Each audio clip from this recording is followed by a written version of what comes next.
how to get more accurate backtesting more efficiently. That translates to forward testing, winning trades in your trading business so that you can have a good time, make all the monies, and get to spend time how you want to spend it. Isn't that right, Nolani? If you don't know me, my name is Travis. I make trading systems so simple that a dog could be profitable. And I do it from going top down, fundamental ideas, and then I create mechanical systems and I get them computer back tested, and then we run them. We either trade them with algos or we trade them manually.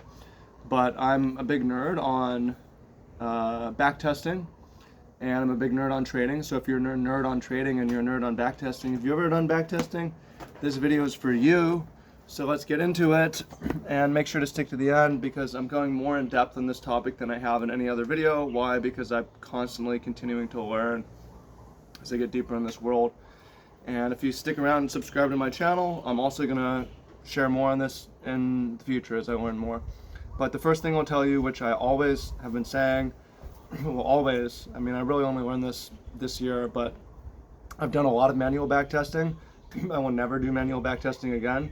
You shouldn't do manual back testing. There's two reasons. The first reason you shouldn't do manual back testing is because of your own human inherent biases where you want to see your system work. I had this problem, and I know that I'm not alone. William Eckhart, who is Richard Dennis's partner, Richard Dennis, who turned $400 into $200 million. Sounds crazy to say out loud, but verified, he did it. William Eckhart, who is Richard Dennis's partner, said the same thing. Yeah, got to discount human-generated back tests. You cannot trust them. You cannot rely on them. And I agree. So number one is don't do it because it's going to be inaccurate. And the second reason is it's super inefficient. It takes way too long to do manual back testing. It takes weeks for something that could be done on a computer in maybe an hour or a couple hours. So your back testing will improve dramatically when you can get to computer back testing. We're going to come back to A/B testing in a minute, but some of y'all might be like, well, I don't know how to computer back test. We have some different options. One is you got to learn how to code. Nobody said trading was going to be easy. I think everybody told you trading was going to be hard. And you're competing with not just individuals, but full offices, teams, quant, developer, trader teams. And if you're on your own, you're going to have a hard time. So you take all that time that you were spending backtesting, spend it learning to code PineScript or some other Python, whatever it is, and get on a backtesting program. Now, me personally, I don't do that. I'm somebody who partners with teams. I make video. I'm a people person. You can probably tell I'm good with people, and I think that's my strength. And I have ideas and I can be technical, but I just prefer not to. I prefer to either hire someone or partner with someone who has the skills and the interest in doing those things. So that's something you could do too. You have to know yourself as a trader.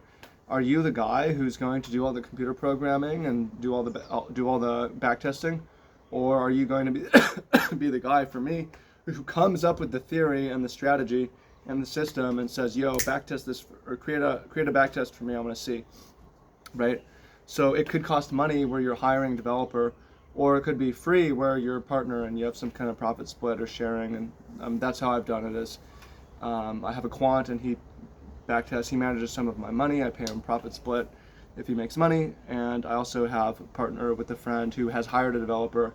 And this is the indicator that I market and sell, because as a people person, and when I sell it, I give him a split of the money so he can pay the developer so we can use the system for us. So all that said, do not manual backtest, computer backtest, and either take the time to learn to code or partner with someone who does. Okay, now that we're doing computer backtesting, first off, when you're doing computer backtesting, we really want to be efficient, right? So this is something I've learned. You want to, and we'll come back to some of the common criticisms of computer backtesting.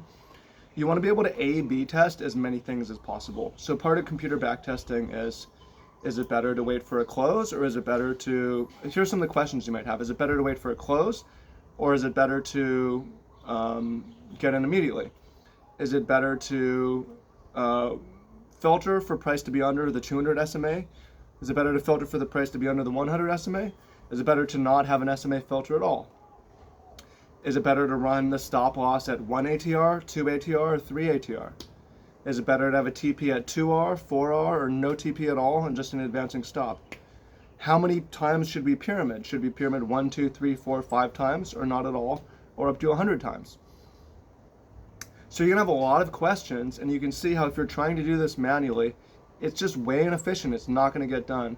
So what I've done when we talk to the developer and say, yo, make everything a checkbox on and off, and everything a number where I can put in the number 1 through 10 or whatever it is, and use Strategy Tester on TradingView for this.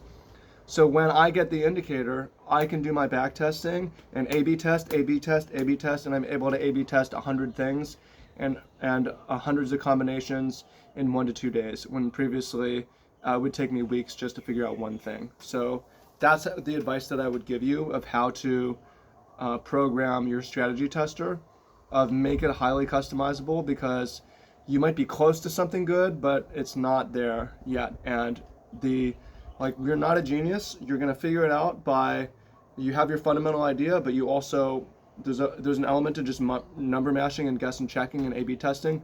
And I've learned a lot of fundamental stuff about that, where I found just from playing with numbers, for instance, if we take an old monthly low, it's better if that monthly low is between 15 days and 90 days old. I didn't know this. I figured this out just from number mashing back testing. Why? Because if we're taking an old low and it's only been 3 days, it's just a weak market. You don't want to long it. And if you're coming down and you're taking a low from 2 years ago, also a weak market, you don't want to long it. But if you're taking last month's low 30 days later and reclaiming it, okay, that can work, right? So I'm not telling you to trade that way, but I'm saying when you A/B test, you're going to learn fundamental things about the market. And I was able to learn so much in such a short period of time of, okay, I didn't expect that the ATR stop should be this wide. I found the SMA filter doesn't necessarily matter. I thought it would matter a lot. That waiting for a close actually is generally significantly important. I found that a system doesn't work the same on every asset. Asset selection is hugely important. Picking the right asset for your system. We're going to come back to this, but the point is, I learned so much more from partnering with the developer and saying, please make an indicator strategy tester that I can take back to TradingView and test. I learned way more, way faster. Now let's get into some common criticisms and how to fix them. And a lot of the common criticism I get is, because you see my back testing, if you don't know, I have a ridiculous system, and there's a link below. It puts up insane results. Turns 100,000 into $1 billion in 10 years. Sounds too good to be true. Show me the forward testing. Well, the first thing I'll say is, it's a back test. This is how we start a system, right? I haven't been trading for 10 years. And I've been trading, the years I've been trading randomly, a lot of it. And now I have a system, okay? Numbers look too good to be true. Would you rather have a losing system? I could show you a system that loses. Would you prefer that, right? The drawdown is too high. Well, you can change the drawdown, right?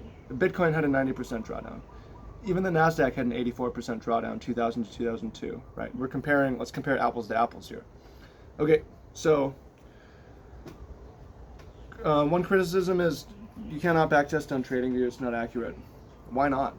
TradingView lets you go in and look at the trades, so you can go and confirm. As long as you confirm that the trades work how they should work, why wouldn't it be accurate? It should be accurate. So there's one thing. There's nothing wrong with backtesting on TradingView. Another one is it's going to be hard to do in forward testing. Might be true. So, but if it's a simple system, you can turn it into an algo. Partner with a quant, turn it into an algo.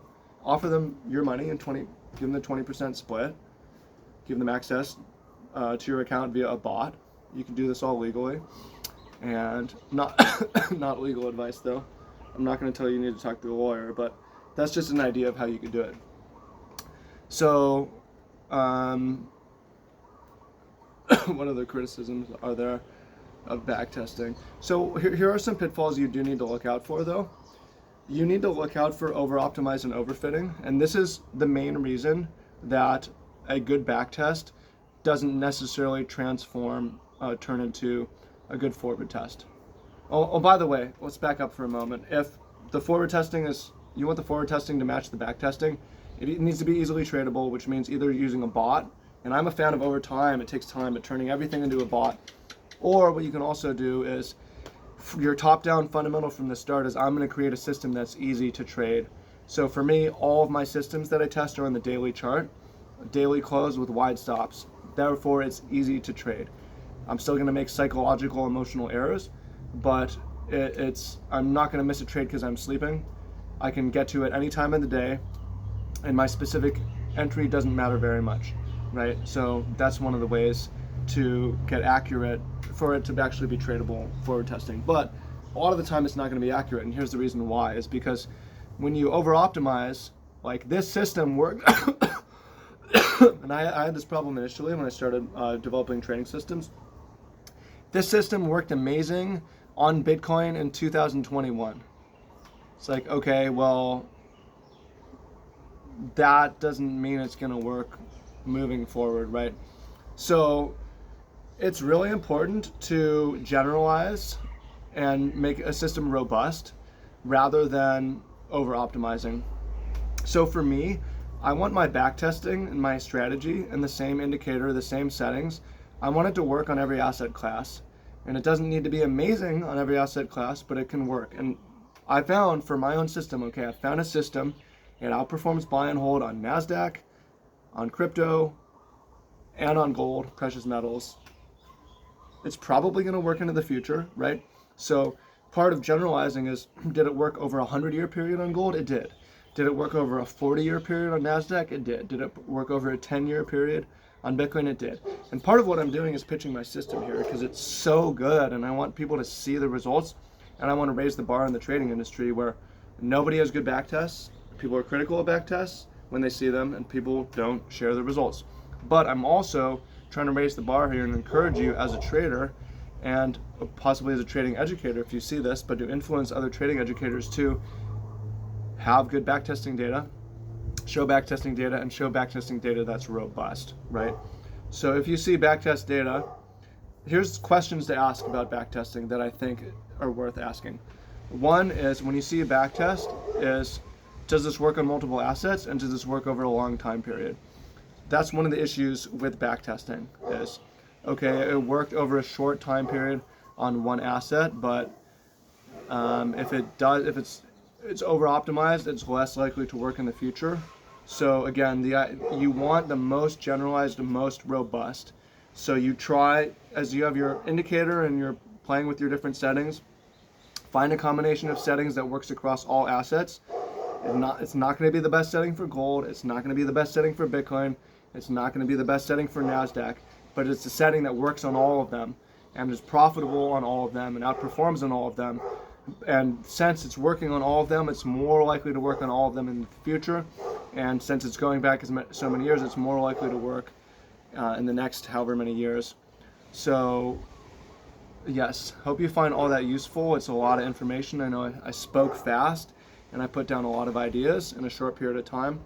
And I'll be back to elaborate on this when I learn new things. But don't computer backtest.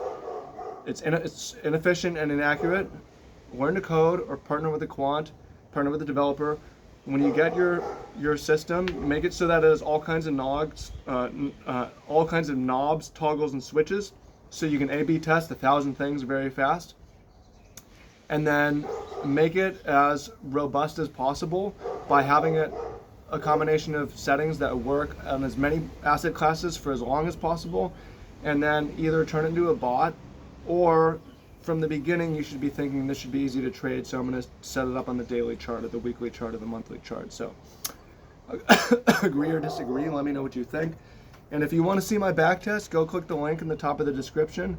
Promise you I have incredible backtest to show you, and I'm excited to share it with you. Okay, appreciate you, much love, look forward to talking to y'all soon. Peace.